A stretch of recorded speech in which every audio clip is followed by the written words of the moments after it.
Hi guys, so before I start reading the next part of Adolphus tips, I'd just like to apologise because I know it will be uploaded late since I'm recording it on Sunday night. But I've just been having a few problems lately. Everything's sorted now, so I'm fine, but yeah, so last time we read it, it was quite sad. I don't really feel like reading the next part, but I guess I have to. If you want to watch the other videos, it should be on the screen right now. I think we're on episode like 8 now or something. I don't even know. It's crazy. Nearly there, guys. Right. Wednesday, March the 15th, 1944. Mum said this morning that she had a big surprise for me. I thought she was just trying to cheer me up. She first said Barry and I could stay away from school today, so I knew something was up. Then she cooked up a special Sunday lunch, even though it wasn't Sunday, with roast chicken and apple crumble.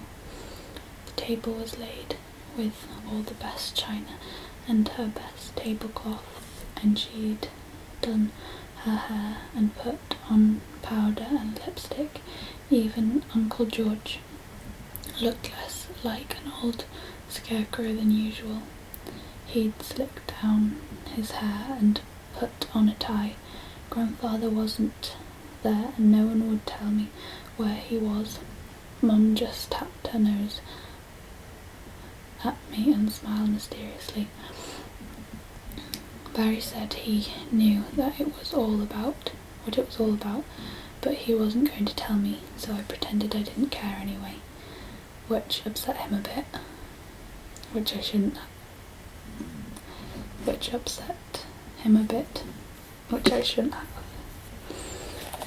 He was only trying to keep me a surprise. And then the surprise came in. The surprise came. It was supreme, just supreme. When we heard the dogs barking outside, I knew then it would be Addie. I was sure of it.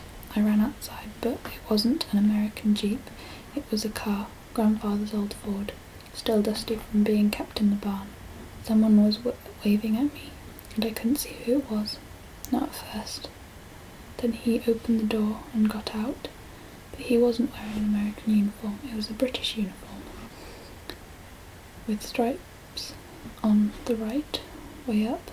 Dad in his beret. Dad was home. "Hello, Lil," he said. "Remember me?" I ran to him and we hugged. There in the farmyard with Uncle George's dog chewing at the tyres of Grandfather's car. Then Mum did her hugging and cried a lot, and then Uncle George looked as if he was crying too, as he shook Dad's hand. When I looked around a few minutes later to introduce Barry, he'd gone. He was sitting beside me at lunch, but he wasn't his usual chatty self, and he didn't eat much either, which wasn't at all like him. It was the best lunch.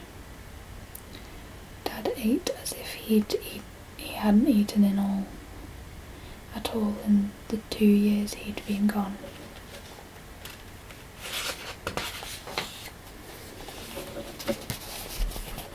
There's a picture. He said right at the start he wasn't going to say a word about Africa and Italy and the army. He only wanted to know about home, about the farm and the evacuation and how we'd all managed. We told him everything about the move, about Addie and Harry, and about the Slapton Sands Hotel and Tips. He said how sorry he was and kissed me, which was nice because I knew he'd never really liked Tips all that much. He did try to talk to Barry, but Barry had gone all shy and quiet and wouldn't say a word. After a while, Barry asked to be excused and went out. I couldn't understand why he was behaving like he was until Mum said it. He lost his father, she told Dad quietly, in the RAF over Dunkirk. Wasn't it, Lil?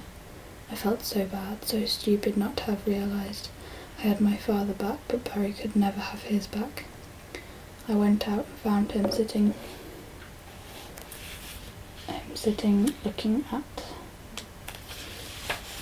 the sea. He didn't want to talk, he didn't want to look at me. He did want me to stay though. I could tell. I sat down beside him and we said nothing to one another for a long time, which is what only true friends can do. Barry cheered up that evening, but I wasn't that happy because Mum told me I had to move out of our room so Dad could sleep there. I'm sleeping on the sofa in the sitting room until Dad goes. He says he's got 5 days leave. It's not so bad though, because with any luck, I'll get to stay up late every night. They can't exactly make me go to bed, can they? If I'm down here. That's brilliant.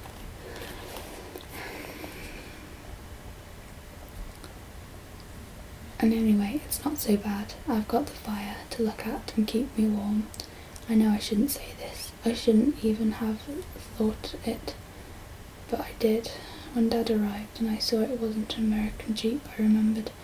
I felt a little disappointed that I saw it was Dad. I was happy, but I was sad too at the same time because it wasn't Addy. What's wrong? That's wrong, I know. I know it is. But I'm pleased my Dad's back here and alive and well. I've missed him so much. I know now he's come home. We're a real family again.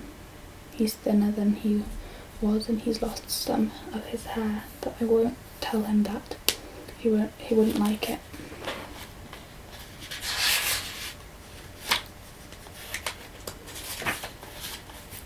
Monday, March the 20th. I had to say goodbye to Dad before I went off to school this morning. He walked Barry and me to the end of the lane to meet the school bus, with Barry wearing his beret. He loves Dad's beret. Dad was in his uniform again, the first time I'd put it back on since the day he'd arrived.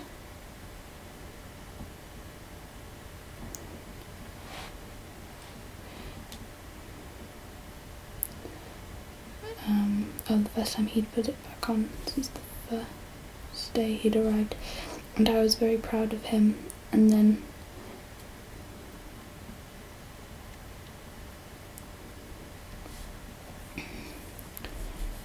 when the other children saw him, he's got 3 stripes on his arm, which means he's a sergeant and can tell other soldiers what to do. I think I didn't cry because I was even more proud than I was sad. He told me I had to be good. I'll be home again soon, Lil, he said. You look after your mum for me and be good. The war will be over before you know it. Barry handed him his beret. Dad ruffled his hair and we got on the bus. He ran to the back seat. Dad was sitting small. He ran to the back seat.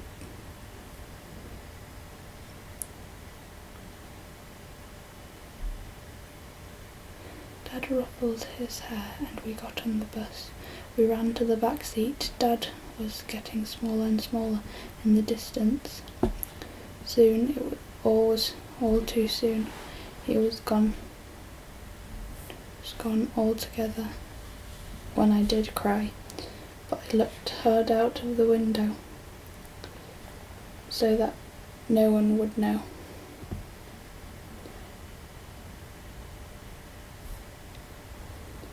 But No. It's been so strange having Dad back home. Somehow, there didn't seem to be a proper place for him in this house.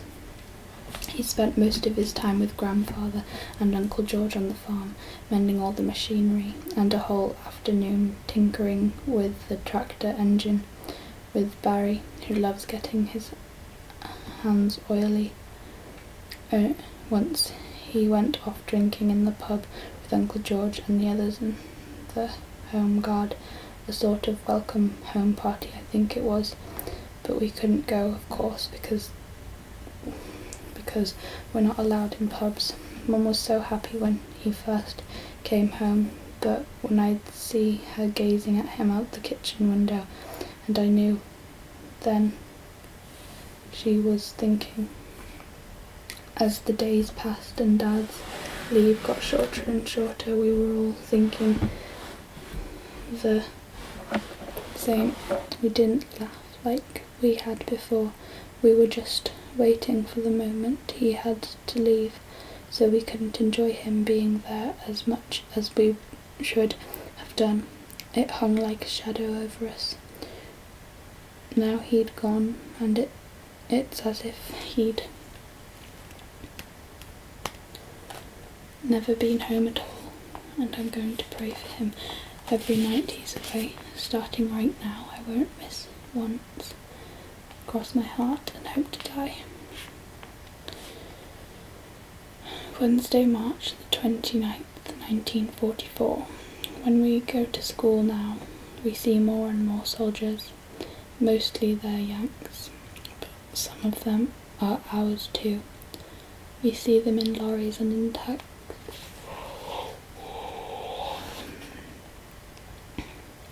We see them marching along. They're putting up whole villages of tents all over the place. Every time I see a black soldier, I look to see if it's Addie or Harry. I haven't seen Addie for ages now. I expect they've been doing lots more of their landing exercises. I know he's all right because Uncle George said he saw him only yesterday on patrol with Harry along the perimeter wire. Uncle George said he'd ask them to come and visit us again sometime. I hope they do. I really hope they do. Someone's in love. Right, no, sorry. Thursday, April the 20th, 1944. The day of the great hot dog feast. That's what I'm calling today. Barry and I were running up the lane coming from school. We were racing one another and I was winning as usual. When we heard a car coming up behind us, it was Addie and Harry in their jeep. They said they were just coming to visit. Harry was carrying a bunch of daffodils. They gave us a lift home, which was good fun. But what happened next was supreme. They were sausages really, but they called them hot dogs, and they brought dozens of them. I'd never seen so many sausages in my life. They said you just stick them between slices of bread and pour tomato ketchup, and they brought that along too. So we had a great hot dog feast.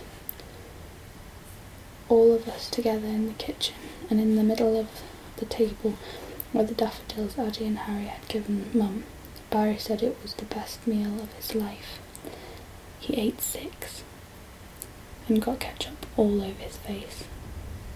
I could only manage 3, but they were supreme. There he is with ketchup all over his face and pouring ketchup on the hot dogs.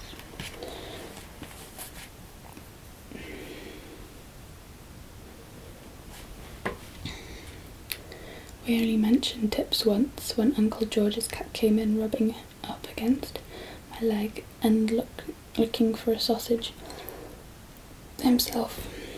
I told Addie what had happened,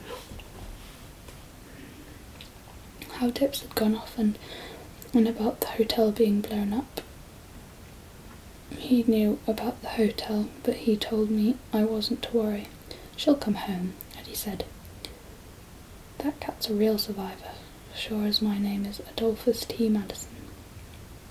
And I said I wasn't so sad anymore because I hadn't really thought about her since Dad came home, which was true. Everyone talked about Dad a lot, and Mum told them she didn't know where he was exactly, but maybe he'd be part of the invasion too when it happened, and how maybe they'd meet up in France one day. And we all did a cheer. We all did a cheers to victory. Barry and me in soda pop, which they'd brought along, and which is like a sort of American lemonade. It's nice, but not as nice as our lemonade. And the grown-ups did their cheers in beer, which Addie and Harry brought along too. They brought along the whole hot dog feast, everything. Addie's so tall he can't stand up straight in the sitting room without hitting his head. He keeps knocking his head and laughing at himself, and when Addie laughs, everyone laughs. The whole house seems to laugh. They didn't just bring us sausages, they brought us real happiness. Then they drove away into the darkness. Now they're gone. The house seems empty and quiet. Barry's been sick, but he says it was worth it. There was a thunderstorm out at sea last night. It woke me up. I knelt up on my bed and watched the lightning from my window. Mum slept through it. So did everyone else, but I heard it. I didn't imagine it. Tips used to hate thunderstorms. She'd burrow under my bed and hide. They were very frightening. They never frightened me, until this one. Or maybe it was the sudden blackness and silence which followed it that frightened me. I don't know. I hope Addie and Harry weren't out in it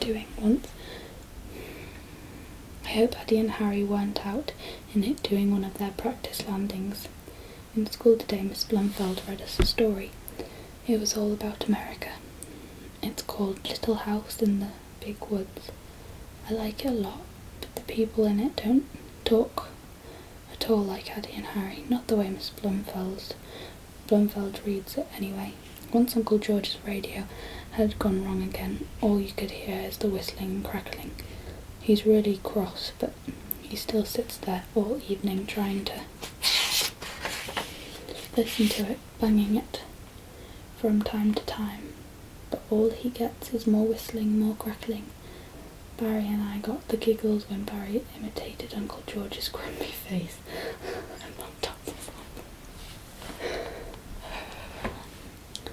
Monday, May the 1st, 1944. I wish today had never happened, that I'd never woken up this morning. It was all perfectly normal to start with, breakfast with Barry and Mum, off to school, lessons, playtime, lunch, more lessons. Then the bus home. We walked into the kitchen and there was Addie sitting on the table with Mum. I knew there was something wrong at once. He was looking up at me as if he didn't want me to be there, and he looked away. It was Mum who told us.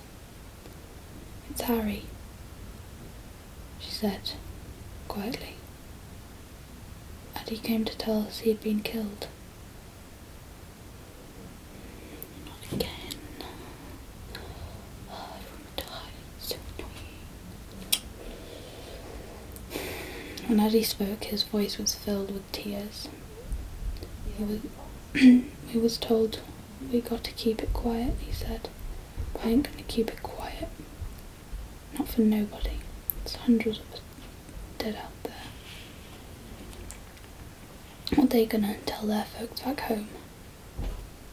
I tell you what they gonna say. Training accident or some such thing. But I was there, and I knows what happened. I seen it with my own eyes. No way of defending ourselves. There were no one out there watching our backs. And that ain't right. That just ain't right." He cried and then couldn't go on, so Mum went on for him. She told us that 3 nights ago The soldiers had been a few miles offshore in their ships waiting to come in and do another practice landing on Clapton Sands, and suddenly out of nowhere came these German E-boats. The ships were like sitting ducks. They were torpedoed. They didn't stand a chance. They were all sunk. Hundreds of men were lost. Some of the soldiers, like Addy, did get picked up, but Harry wasn't one of them. I keep getting them two mixed up in my head. Mum gave him a cup of tea after that, and afterwards Barry and I walked him to the end of the lane. "There's something I want to tell you," he said. "Harry and me, we talk plenty. We was talking one day about what we was doing over here fighting in the white man's war. You know what he said? He said, 'I know why I'm doing it, because we ain't going to be no one's slaves, never again. That's why. We got our freedom, and we're not gonna let no one take it away. We're gonna keep it.' That's what he said. But then I got over there to France. But when I go over there to France, I ain't gonna be fighting for no one's freedom. I'm gonna be fighting for Harry. And they'd better watch out, because now I'm mad. I'm fighting mad." And as he put on his helmet, he managed a smile. "Harry got no family back home. He told me after he was here last time that he reckoned you were about the only white folk that ever treated him like family. Right now, that's just about how I feel too." Addy walked away from us and never looked back. As we watched, I wanted to run after him and hug him to me and never let go. I wanted to tell him I loved him, and that I'll love him to the day I die, because I do. I love him more than lemon sherbets, more than mint humbugs, more than I love Tips or Mum or Dad, more than all of those put together. And that's the truth. I told you she was in love. This picture.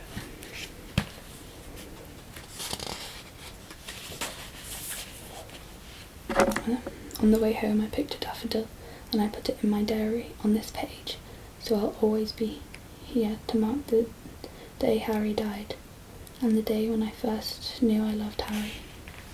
So sad. I'm really bad because on films when there's a really sad moment and everyone starts sobbing away, I just start laughing because I can't help myself. Sorry, that was random, I have to keep reading. Wednesday, May the 10th, 1944. Addy still hasn't come back to see us again. I've been hoping and hoping every day.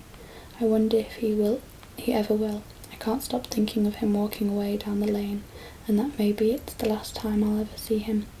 Mrs. Blumfeld keeps saying the invasion must happen soon, any day now. She says when the weather's right. They've got to wait till the weather's right. It's rough out at sea today. I hope it stays rough forever, and then Addy won't have to go on the invasion, and he'll be safe. I helped Barry and Mum pull off a calf this afternoon. The calf was walking inside 10 minutes. I've seen lots of lambs born, lots of calves, and each time it surprises me how quickly they can get up and walk on their wobbly legs. That takes us a year or more. They can do it. They can do inside an hour. Mum's a bit down. It's because she hasn't had a letter from Dad since he left. We don't even know where he is. We think he's in England still, but we don't really know. We were kneeling there in the field watching the calf trying out his first step and falling over himself, and Barry was laughing. But Mum and me weren't laughing because our minds were elsewhere. If Barry hadn't been there, I think I'd have told her there and then. I know what it really feels like, Mum, to miss someone you really, really love. I can't tell Barry that I love Addy, that's for sure, because he's too young and he wouldn't understand. And even if he did understand, he'd be upset. He's never said it, but I know he wants me to be his girlfriend.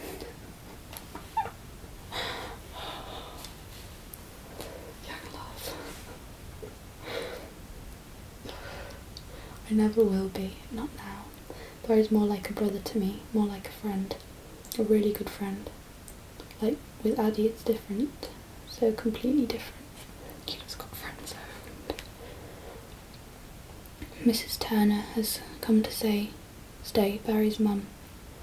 She likes us to call her Ivy.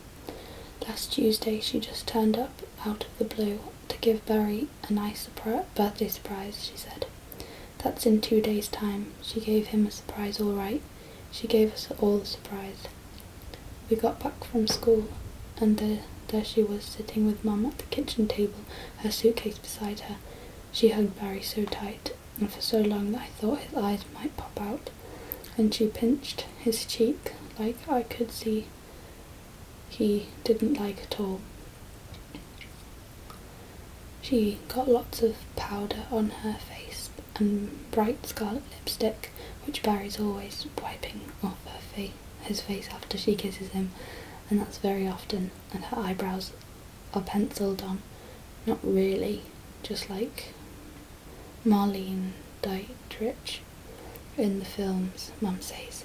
Barry hasn't said much since she's been here, nor has anyone else. No one can get a word in edgeways. His mum never stops talking. She could talk the hind legs off a ruddy donkey. That's what grandfather says. And she smokes all the time too. Like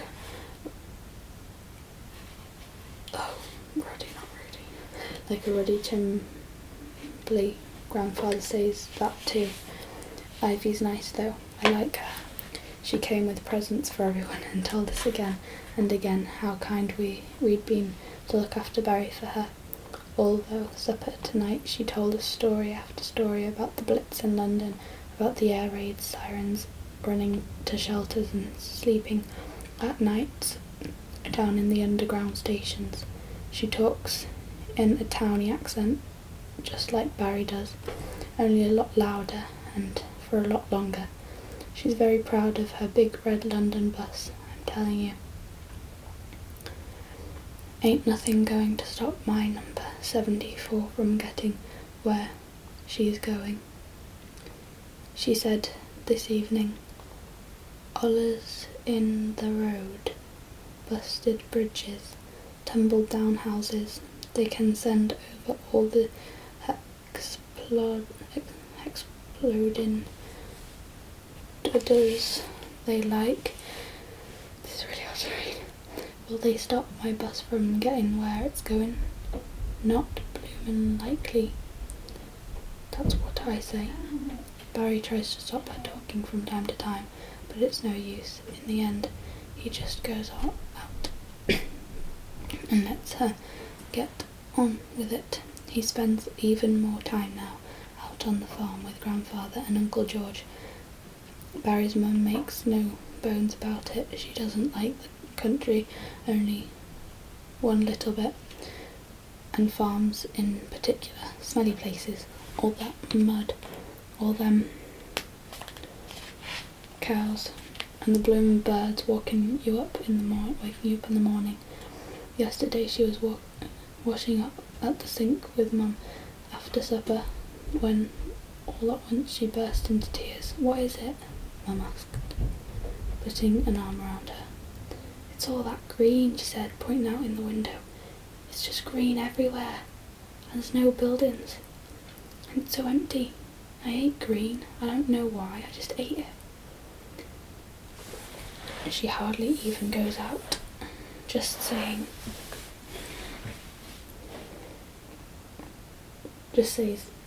in the kitchen smoking and drinking tea. Mum likes her a lot because she's a good companion for her, and because Barry's mum loves to help out. She likes to be busy, fetching, carrying, scrubbing floors, ironing and polishing. She's black-leaded Uncle George's stove for him, so he's happy too. Barry never actually says he wants her to go home, but I can feel he does. I don't think he's ashamed of her exactly, but you can tell he's uncomfortable with her around. He either wants to be at home with her in London or down here with us, but not both. That's what I think anyway. One good thing is that she's always teasing Uncle George, and no one else dares to do that. About the holes in the elbows of his jacket, about how scruffy he looks. She sat him down a couple of days ago and cut his hair for him. She mended his jacket for him, and when Uncle George grumbles on, as he does, about how he can never find anything these days without all of us living on top of him, how he used to have a bit of peace and quiet before we came, she just laughs at him. Go on, Ivy said. Go on, Ivy said. It sounded more like gone. You'll miss 'em when they've gone back home again. You know you will, you grumpy old codger, you. Surprisingly, Uncle George didn't argue with her. He thought for a while, and then he said, maybe I will, maybe I will. I think he really meant it. Hi guys. So today I will be making a tag video. You're really annoying, so shut up. And I was tagged by North Star Whisperers. And it's called All About My ASMR Channel.